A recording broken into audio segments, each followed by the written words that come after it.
እመቤታችን ጉራማይሌ የውበት ሚስጥር ነው ምሳሌ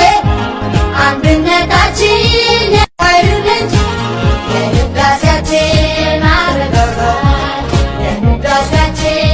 አረጋጋት